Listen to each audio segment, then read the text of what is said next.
Praise the lord. మన రక్షకుడు, మన పరిశుద్ధుడు యేసుక్రీస్తు వారి శక్తి కలిగిన నామంలో ఈ మధ్యాహ్న కాల సమయంలో దేవుని యొక్క పరిశుద్ధ వాక్య ధ్యానంలో ప్రతి ఒక్కరికి మన ప్రభు పేరిట ప్రైజ్ ద లార్డ్. జీవాధిపతి అయి ఉన్నటువంటి మన దేవుడు మనకు ఆపద పొంచి ఉన్నటువంటి వారి నుంచి సహాయం చేస్తాడు. మన శత్రు దేశాల నుంచి మనకి రక్షణ ఇస్తాడు. మన మీదకి దండెత్తి రావాలని, మన మీదకి యుద్ధానికి తలపడాలని ఎవరైతే ఆలోచన చేసి, ఎవరైతే కత్తి దూస్తూ ఉంటారో, ఇదిగో వారి యొక్క ఆలోచన ఈ విధంగా ఉంది. కాబట్టి నీవేం చేస్తావంటే, నీ దేశాన్ని సంరక్షించటం కొరకు నీ యొక్క పనిలో నువ్వు నిమగ్నమయ్యుండు. నువ్వు ఏ రీతిగా నీ దేశాన్ని కాపాడుకుంటావో, నీ యొక్క రాజ్యాన్ని సంరక్షించుకుంటావో చూసుకో అని చెప్పనని దేవుడు ముందుగానే వర్తమానం పంపిస్తాడు దైవజనం చేత. ముందుగానే ఆయన యందు మనకి ఒక అతిశయం, దేవుని యందు మనకి ఒక నిరీక్షణ, ఒక ధైర్యం అనేది కలుగుతూ ఉన్నది. ఇప్పుడు కూడా దేశాలలో, ఆయా దేశాల్లో వారి దేశ భద్రత కొరకు కొన్ని ఇది సంస్థల్లాగా ఒక సెక్యూరిటీని ఏర్పాటు చేసుకుంటూ ఉంటారు. ఆ దేశాన్ని సంరక్షించటమే, శత్రువుల యొక్క ఆలోచనల్ని తిప్పికొట్టి వారి దేశాన్ని సంరక్షించుకోవటమే వారి పని. దేవుడు మన పక్షంగా నిలబడ్డట్లయితే మనకెంతగానో ఆయన సహాయం చేస్తాడు. ఇక ఏ సెక్యూరిటీకి ఏది అవసరం లేదు. మొదటగానే ఆయన మన పక్షంగా ఉండి జరగబోయేటువంటి ఉపద్రవాన్ని తెలియజేసి మనల్ని అలర్ట్ చేస్తాడు. అందుకు దేవునికి స్తోత్రం కలుగును గాక. ఇప్పటికీ కూడా దేవుడు ఈ రీతిగా సహాయం చేయడానికి సమర్థుడు. ఇప్పటికీ అది అనుభవంలో ఉన్నటువంటి వారికి అయితే చెప్పే పని లేదు. అనుభవం లేనటువంటి వారికి, తెలుసుకోవాల్సినటువంటి వారికి లేఖనాల్లో నుంచి మనము ధ్యానించుకుందాం.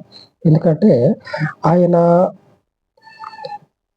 హృదయం అనేది, ఆయన యొక్క స్వభావం అనేది భద్రత మనుషునికి ఏ రీతిగా ఇవ్వాలి, అనగా ఆయన ఎడల భయభక్తులు నిలిపినటువంటి వారికి ఏ విధమైనటువంటి సంరక్షణ ఇవ్వాలి, ఆయన నిరంతరం ఆలోచన చేసేదే ఇది. తనను వెంబడించేటువంటి వారికి ఆయన సమృద్ధి అయినటువంటి కాపుదల, సమృద్ధి అయినటువంటి భద్రత ఆయన మనకు అనుగ్రహిస్తాడు. మొదటిగా రెండో రాజుల గ్రంథము 6వ అధ్యాయము 9వ వచనం. అయితే ఆ దైవజనుడు ఇశ్రాయేలు రాజులకు వర్తమానం పంపి, ఫలాని స్థలమునకు నీవు పోవద్దు, అచ్చటికి సిరియనులు వచ్చి దిగి ఉన్నారని తెలియజేసిన కనుక ఫలానా స్థలానికి నీవు కానీ నీ సైన్యాన్ని కానీ పంపించవద్దు. మొదటగానే అక్కడ శత్రువు అనేటువంటి వాడు ఇది బంకర్లు అంటారుగా, అట్లాంటి వాటిల్లో దాక్కొని ఉన్నారు. ఎందుకంటే శత్రు సైన్యం వచ్చిందంటే వారిని చంపేయడానికి రెడీగా ఉన్నారు. కాబట్టి పలానా స్థలానికి నువ్వు పోవద్దు. ఎట్లాగ తెలిసింది దైవజనునికి? భూమికి పునాది వేసిన దగ్గర నుంచి, మనుషుడిని దేవుడు పుట్టించిన దగ్గర నుంచి, ఆ మనుషునికి దేవుని యొక్క భద్రత నీడలాగా మనుషుల్ని వెంబడిస్తూనే ఉన్నది. మన నీడ మనకి ఎలాగైతే వస్తుందో, మనల్ని దేవుని యొక్క కాపుదల వెంబడిస్తూనే ఉన్నది.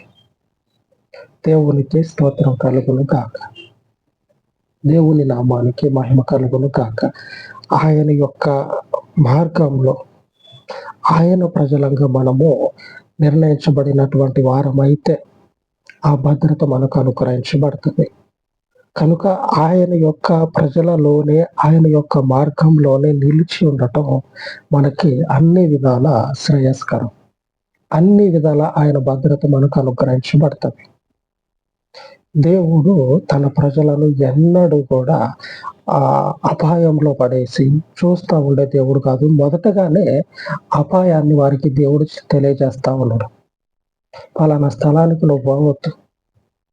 పలానా స్థలానికి నువ్వు పోయినట్లయితే నీకు ఉపద్రవం అనేది ఎదురుపడుతుంది. కనుక వద్దు అని చెప్తే దైవజనుని మాట ప్రకారంగా ఆ రాజు ఏం చేస్తాడంటే అలర్ట్ అవుతాడు. తర్వాత వచనంలో రాయబడింది, ఇశ్రాయేలు రాజు దైవజనుడు తనకు తెలిపి హెచ్చరిక చేసిన స్థలమునకు పంపి సంగతి తెలుసుకొని తన వారిని రక్షించుకొనెను. ఈలాగు మాటి మాటికి జరుగుచూ వచ్చినందున ఇట్లాగ ప్రతిసారి కూడా చూడండి, శత్రువు అనేటువంటి వాడు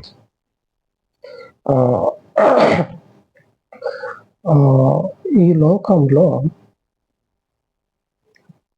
ఒకరోజు కాకపోతే మరొక రోజు, ఆ రోజు కాకపోతే తర్వాత రోజు ఏం జరుగుతుందంటే ఎలాగైనా సరే కబళించాల, మనుషుడిని ఎలాగైనా సరే, దేవుని ప్రజలను ఎలాగైనా సరే మింగేయాల, పట్టుకొని వదలొద్దు అనేటువంటి పన్నాగం అనేటువంటి ఈ స్థితిగతులు అనేవి మనకి దుష్టుడు ఎప్పుడు తెచ్చి పెడతానే ఉంటాడు.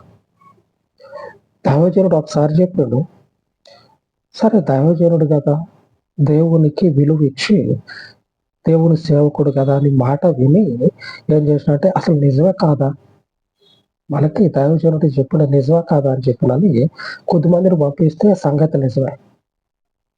దైవజనుడు చెప్పినట్లుగా అక్కడ సైన్యం దిగి ఉన్నది, నిజమే అని చెప్పినని రాజు ఏం చేస్తాడంటే సైన్యాన్ని పంపించకుండా ఆఫ్ చేసి తన సైన్యాన్ని తన ప్రజలని కాపాడుకుంటాడు. ఇట్లాగా పదే పదే జరుగుతూ ఉంది. వాడు దుష్టుడు అనేటువంటి వాడు దేవుని ప్రజల మీదకి ఎప్పుడు కూడా ఎదురుదాడి చేస్తూనే ఉంటాడు. మనం ఏం చేయాలా?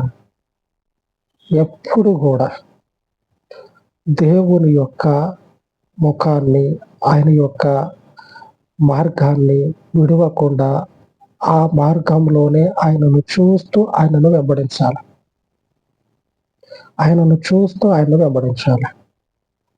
తొలగిపోవద్దు. ఈ జీవ మార్గం అనేది మనుషునికి జీవాన్ని తెచ్చిపెడుతుంది. ఇందులో నుంచి మనము తొలగినట్లయితే దైవజనుడు ఒకసారి కాకపోయినా ఒకసారి ఏముందిలే, ఒకసారి దైవజనుడు చెప్పిండు అట్లాగనే మనం తప్పించుకున్నాం, ఇంకోసారి చెప్పినప్పుడు 10 సారి జరుగుతుందా అయింది. వాడికైనా తెలివి ఉండొద్దు, మళ్ళీ ఒకసారి ఇట్లా జరిగింది కదా, మళ్ళీ పోతే మరలా అట్లాగనే చేస్తారేమో అనేటువంటి వాడికైనా ఉంటుంది కదా అని ఈ రాజు ఏం చేసినంటే దైవజనుడు చెప్పకుండా చెప్పినటువంటి దాన్ని నిర్లక్ష్యం చేయలే. దైవజనుడు పదే పదే చెప్తా ఉండడం, ఈ రాజు కూడా పదే పదే దైవజనుడు చెప్పినట్లుగా నడుచుకుంటూనే ఉన్నాడు. ఒక్కసారి కనుక దైవజనుడు చెప్పినటువంటి మాటకి విరుద్ధంగా పోయినట్లయితే అక్కడ తీరని నష్టం అనేది ఎదుర్కోవాల్సి వచ్చింది. రాజు తీరనటువంటి నష్టాన్ని పొందుకోవాల్సి వచ్చింది. దేవుడు మన పక్షంగా నిలబడి ఎప్పటికీ కూడా కృప చూపే దేవుడే. శత్రువుల నుంచి, ఈ లోకపు ఉచ్చుల నుంచి మనల్ని విడిపించగలిగినటువంటి శక్తిమంతుడు. ఆయన మన పక్షంగా నిలబడటమే మనకు గొప్ప ధన్యత. ఈ ధన్యతలో ఆయన మనకిచ్చేటువంటి వాగ్దానాలు, ఆయన మనకు చూపించేటువంటి ప్రతి ఒక్క కార్యం ఏదైతే ఉన్నదో దానిని మనం చేసుకుంటూ పోతూనే ఉండాలి. పోతా ఉంటే వాటి పర్యావసానము మనకు ఎదురవుతూ ఉంటుంది. వాటి పర్యావసానం అనగా దైవజనుడు చెప్పినటువంటి మాట ప్రకారంగా నడుచుకున్నట్లయితే దానికి తగినటువంటి ఫలము మనం పొందుకుంటాం. మనము మన జీవితాల్లో అనుభవిస్తుందాన్ని. ఎన్నిసార్లు అయినా సరే, ఎంతగా మనకి శరీరం అనేది లోబడని స్థితిలో ఉన్నా సరే దేవుని యొక్క వాక్యానికి లోబడిపోవాలి. అప్పుడే కదా మన జీవితాల్లో ఆయన యొక్క భద్రత అనేది మనం చూడగలిగేది. దేవుడు ఇవ్వనటువంటి భద్రత మనము ఎంత ప్రయత్నం చేసి మనము ఎంతగా మన ఆలోచన మీద పోయినట్లయితే ఏ రీతిగా రాజ్యాన్ని ప్రజలను కాపాడుకోగలుగుతుంది, ఏ రీతిగా నువ్వు నిలుపుకోగలుగుతావు రాజ్యాన్ని? ఆయన యొక్క కాపుదల లేనిదే మనము ఉండలేము, మన రాజ్యాలు అంతకన్నా ఉండలేము. మన యొక్క స్థితిగతులు అనేవి మరుగున పడిపోతాయి. ఆయన ఉండాలి. ఆయన ఉన్నటువంటి జీవితానికి సమృద్ధి అనేటువంటి భద్రత. ఈ రోజుల్లో కూడా ఈ స్థితిగతులు అనేవి మన జీవితాల్లో ప్రాముఖ్యతని తెచ్చిపెడతాయి. ఒకనొక సమయంలో ఆ రోజుల్లో రాజ్యానికి సంబంధించి మనం చూస్తా ఉన్నాం. ఇప్పుడు జీవితాలకు సంబంధించి మనం చూడాలి. ఇప్పుడు మన జీవితం, ఇప్పుడు ఆ రోజులో రాజు అనగా రాజ్యానికి అధిపతి అయినటువంటి ఆ రాజు రాజ్యం కొరకు చూసుకున్నాడు. ఈ రోజున మనము మన యొక్క జీవితంతో పాటు మన కుటుంబాల కొరకు, మన కొరకు మనం చూసుకోవాలి. ఆమేన్. దేవుడు ఇచ్చినటువంటి ప్రతి వాక్యము కూడా, ప్రతి ఒక్క ఆజ్ఞ కూడా మన జీవితాల్లోనికి ఆయన కాపుదల్లో తెచ్చిపెడుతుంది. ఇటువంటి పనికి మాలోళ్ళు ఉంటూనే ఉంటారు. ఏది నెమ్మదిగా ఉండి రోజంతా కష్టపడి సాయంత్రానికి ఇంత తిని పనుకొని లేచేటువంటి కుటుంబాల మీదకి లెగుస్తూనే ఉంటారు. ఈ పనికి మాలోళ్ళ యొక్క ఆలోచనలే, వాళ్ళ యొక్క సైన్యాన్ని దేవుడు ఏం చేస్తాడంటే ముప్పు తిప్పలు పెడతాడు. వాళ్ళు వచ్చి ఆడేమో ఆ చెట్ల సాటుకి పుట్ల సాటుకి దాక్కొని ఉంటా ఉన్నారు. అటువైపు చూస్తూ ఉంటే సైన్యం రావట్లే. దేవుడు ముందుగానే వారిని అలర్ట్ చేస్తా ఉన్నాడు. ఎందుకు ఈ గోస అంతా? ఎందుకు? మీరు పోయి వాళ్ళకి కనపడి వాళ్ళు మీరు తన్నుకొని ఇటు ప్రాణ నష్టము, ధన నష్టం, ఆస్తి నష్టం, ఇటు సైన్యం కూడా తక్కువైపోతుంది. అట్లా వాళ్ళు వచ్చారని చెప్పనని దేవుడు చెప్పిన తర్వాత కూడా మనం ప్రయాసపడి ఆడకపోతే నష్టపోతాం. కాబట్టి వద్దు. మనం దేవుని మాట ప్రకారంగా నిలిచిపోయారు. ఇక్కడ ఏం జరుగుతూ ఉంది? ఈడు ఇక తలగొక్కుంటా ఉంటాడు. మేము మొన్న వచ్చిన చేతికి చెక్కల, ఈ రోజు వచ్చిన చేతికి చెక్కల. ఈడెవడో లీక్ చేస్తా ఉన్నాడు. లేకపోతే ఒకసారి కాకపోతే 2 సార్లు తప్పించుకుంటారు, 3వసారి కూడా తప్పించుకుంటారా? అంటే మన మధ్యలోనే ఎవడో తీసుకుపోయి అక్కడ ఉప్పు అందిస్తా ఉన్నాడు. వాడెవడో బయటికి రావాలా అని ఈ పాట పాడతాడు. ఇక ఆ దేశపు రాజు అనేటువంటి వాడు ఈ పాట పాడతాడు. ప్రతిసారి ఇట్లాగనే జరుగుతుందంటే ఎవడో ఉప్పు అందిస్తేనే కదా జరిగేది. ఈ పాట పాడితే అక్కడ ఉండవాడు చెప్తాడు, నువ్వు ఇట్లా అనుకోగాకు రాజా, ఇట్లా అనుకోగాకు. అక్కడ దేవుని సేవకుడు జరగబోయేటువంటి సంఘటనలని దేవుని ద్వారా తెలుసుకొని రాజుకు సెలవిస్తా ఉండు. కనుకనే మనము ఓడిపోతా ఉన్నాం. ఇట్లాగా కుటుంబాల మీదకి లెగిసేటువంటి పనికి మాలినటువంటి బతుకులు ఎన్నో ఎదురుపడతాయి. పనికి మాలినటువంటి బతుకులు నెమ్మదిగా కష్టం చేసుకొని సాయంత్రానికి గుక్కెడు తిని పడుకొని తిరిగి లేచి మరలా పొద్దున్నే లేచి పనికి పోయేటువంటి జీవితాలు ఏవైతే ఉన్నాయో ఆ జీవితాలకి ఇంత నెమ్మది లేకుండా చేయటం కొరకే కనిపెట్టుకొని ఉంటాయి. ఈ పనికి మాలినటువంటి జీవితాలకి దేవుడు ఏం చేస్తాడంటే ఆయాసము, దుఃఖము, తీరనటువంటి వ్యధను మిగిల్చి వారిని తొక్కేస్తాడు దేవుడు. ఇప్పుడు ఇదే జరుగుతూ ఉంది. ఆ రాజుగారి జీవితంలో ఆ రోజు రాజ్యాన్ని కాపాడుకోవటం కొరకు దేవుణ్ణి వెంబడించాడు. ఇప్పుడు మనము మన కుటుంబాన్ని కాపాడుకోవటం కొరకు దేవుణ్ణి వెంబడించాల్సిన అవసరం ఉంది. ఎందుకంటే ఎదుటున్నటువంటి వాడు పనికి మాలినోడు అని తెలుసు కదా. ఎదుటున్నటువంటి వాడు పనికి మాలినోడు. వాడి నుంచి మనం తప్పించుకోవాలంటే దేవుణ్ణి ఆశ్రయించక తప్పదు. దేవుడు ఇచ్చినటువంటి వాక్యాన్ని అనుసరించి ఆయన మనకు సూచించిన విధంగా మనం నడుచుకోక తప్పదు. నడుచుకున్నట్లయితే మనకి ఆయన యొక్క సమృద్ధి అనేది, ఆయన కాపుదల అనేది మనకి ధారాళంగా అనుగ్రహించబడుతుంది. ఈ రోజున దేవుని యొక్క వాగ్దానము 25వ అధ్యాయము కీర్తనల గ్రంథము 25వ అధ్యాయము 8వ వచనం. యెహోవా ఉత్తముడును యథార్థవంతుడునై ఉన్నాడు. దేవుడు ఉత్తముడు, యథార్థవంతుడు.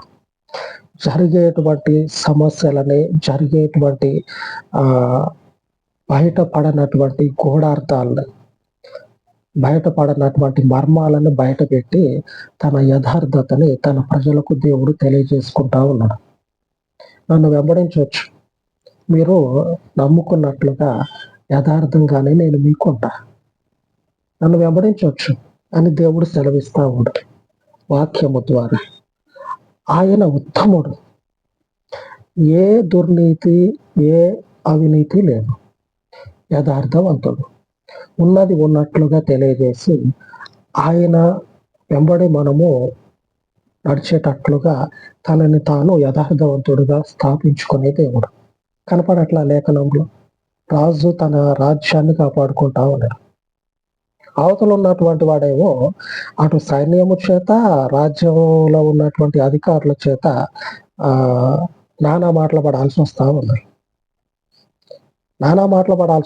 ఒకసారి అంటే పోనీలే అనుకోవచ్చు, ప్రతిసారి జరుగుతూ ఉంటే ఈ రాజుకి తల లేదు, తోక లేదు. పోమంటాడు, ఆడికి పోయి కూర్చుంటే వాళ్ళు ఎవరు రారు. ఈ రాజుకి ఏమొచ్చిందో, తలకాయ ఉందో లేదో, మమ్మల్ని ఇబ్బంది పెడతారు, కోటలో కూర్చుంటాడు, మమ్మల్ని పంపిస్తూ ఉంటాడు. ఇట్లాగా ఎన్ని మాటలు పడి ఉండాలి. అంతేనా? మనపక్షంగా ఉన్నటువంటి దేవుడు సంగతిని రూఢి చేసి సంగతిని బయట పెట్టే దేవుడు.